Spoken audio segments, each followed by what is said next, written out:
شوہر کے 3 حصوں پر بوسہ دینے والی عورتیں کان کھول کر سن لیں، تباہی ان کا مقدر بننے والی ہے۔ بسم اللہ الرحمن الرحیم۔ السلام علیکم ورحمۃ اللہ وبرکاتہ۔ میری پیاری بہنوں، آج کا بیان کوئی عام بیان نہیں، یہ بیان بہت ہی خاص ہونے والا ہے۔ آج کے بیان میں آپ کو بتاؤں گی کہ جو عورتیں اپنے شوہر کے 3 حصوں پر بوسہ نہیں دیتی وہ کان کھول کر سن لیں، تباہی ان کا مقدر بننے والی ہے۔ وہ جلد از جلد طلاق کی پرچی ہاتھ میں پکڑنے والی ہیں، کیونکہ جب رشتے میں محبت کے اظہار میں کمی آ جاتی ہے تو دلوں میں خاموش فیصلے پیدا ہو جاتے ہیں، اور یہی فاصلے آہستہ آہستہ گھر کی بنیادوں کو ہلا دیتے ہیں۔ میری پیاری بہنوں، اگر آج کا بیان آپ نے غور سے نہ سنا تو ساری زندگی کے لیے پچھتاتی رہو گی، کیونکہ جب زندگی تباہ ہو جائے گی، برباد ہو جائے گی، جب گھر بکھر جائے گا، تب تمہیں میری باتیں سمجھ میں آئیں گی، پھر تمہیں میری باتیں یاد آئیں گی، مگر اس وقت کا یاد آنا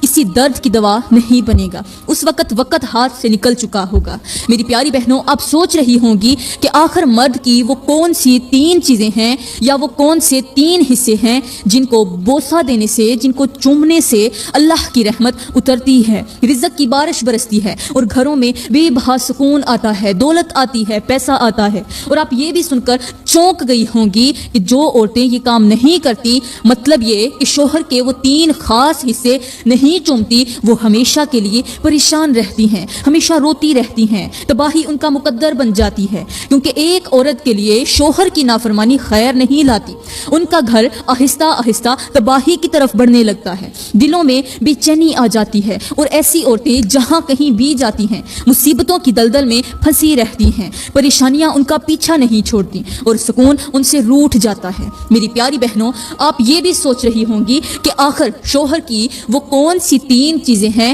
جن پر بوسہ دینے سے یا جن پر عمل کرنے سے زندگی سنور جاتی ہے، اور جن سے غفلت برتنے سے زندگی بکھر جاتی ہے، کچرا کچرا ہو جاتی ہے۔ میری پیاری بہنوں، یہ سب کچھ بتانے سے پہلے میں آپ کو ایک گہری معلومات دینا چاہتی ہوں، تاکہ آپ کا وقت ضائع نہ ہو اور آپ میرا بیان سننے کے لیے آئی ہیں تو کچھ نہ کچھ حاصل کر کے ہی جائیں۔ آپ نے اپنا قیمتی وقت نکالا ہے میری باتیں سننے کے لیے، تو میں کہتی ہوں کہ کچھ ایسی باتیں سن کر جائیں جو آپ کو بہت زیادہ فائدہ دیں، جو آپ کی زندگی میں کام بھی آئیں، اور آپ کا وقت ضائع نہ ہو۔ میری پیاری بہنوں، آپ نے حضرت ایوب علیہ السلام کا نام تو سنا ہوگا۔ کیا آپ جانتی ہیں کہ حضرت ایوب علیہ السلام کون تھے؟ حضرت ایوب علیہ السلام اس قدر شدید بیماری میں مبتلا ہوئے کہ کوئی بھی ان کے قریب آنے کو تیار نہ تھا، ہر طرف آزمائش تھی، دکھ تھے، تکلیفیں تھیں، اور بالکل تنہائی تھی، مگر ایک ایسی ہستی تھی جو ہر حال میں ان کے ساتھ کھڑی رہی، اور وہ تھی حضرت ایوب علیہ السلام کی بیوی۔ میری پیاری بہنوں، حضرت ایوب علیہ السلام کی بیوی جو روزانہ اپنے شوہر کے 3 حصوں پر بوسہ دیتی تھی، یعنی 3 جگہوں پر محبت اور وفاداری کا اظہار کرتی تھی، بیماری، بدبو اور تکلیف کے باوجود بھی اپنے شوہر کی 3 جگہوں پر بوسہ دیتی تھی، ان کو چومتی تھی، اپنی آنکھوں سے لگاتی تھی، اور انہی 3 عملوں کی وجہ سے اللہ تعالیٰ نے حضرت ایوب علیہ السلام کی بیوی کو یہ انعام دیا کہ اس کی ہر دعا قبول فرمائی۔ میری پیاری بہنوں، شوہر کی 3 چیزوں پر بوسہ دینے سے انعام یہ ملا کہ حضرت ایوب علیہ السلام کی بیوی نے جب شوہر کو اتنا زیادہ پیار دیا تو ان کو انعام کیا ملا؟ جب حضرت ایوب علیہ السلام کی بیوی نے شوہر کی شفا یابی کے لیے دعا مانگی تو اللہ تعالیٰ نے ایوب کی بیوی کی دعا کو قبول فرمایا، فوراً قبولیت کا شرف دیا، اور حضرت ایوب علیہ السلام کو مکمل شفا عطا کی، مکمل صحت یابی عطا کی۔ پھر بیوی نے دعا کی، یا اللہ، ہمارے پاس جو مال، دولت اور نعمتیں پہلے تھیں وہ بھی ہمیں دوبارہ عطا فرما۔ تو اللہ تعالیٰ نے یہ دعا بھی قبول فرمائی، اور جو کچھ چھن چکا تھا سب کچھ واپس عطا کر دیا۔ میری پیاری بہنوں، یہ سب کچھ صرف اس وجہ سے ہوا کہ حضرت ایوب علیہ السلام کی بیوی حضرت ایوب علیہ السلام کے 3 حصوں پر روزانہ بوسہ دیتی تھی، اور یہ عمل اللہ تعالیٰ کو بہت ہی زیادہ پسند تھا، کیونکہ ایسا عمل پہلے کسی نے نہیں کیا تھا۔ میری پیاری بہنوں، اب شوہر کی وہ 3 چیزیں بتانے سے پہلے ذرا چلتے ہیں حضرت نوح علیہ السلام کی طرف، تاکہ بات اور زیادہ واضح ہو جائے اور دل پر اثر کر جائے۔ کہتے ہیں کہ حضرت نوح علیہ السلام کی جو بیوی تھی وہ اپنے شوہر کے 3 حصوں پر بوسہ نہیں دیتی تھی، یعنی محبت، وفاداری اور قربت کا وہ اظہار نہیں کرتی تھی جو ایک بیوی کو کرنا چاہیے، ہر حال میں کرنا چاہیے۔ میری پیاری بہنوں، شوہر کی 3 چیزوں کو نہ چومنے کی وجہ سے،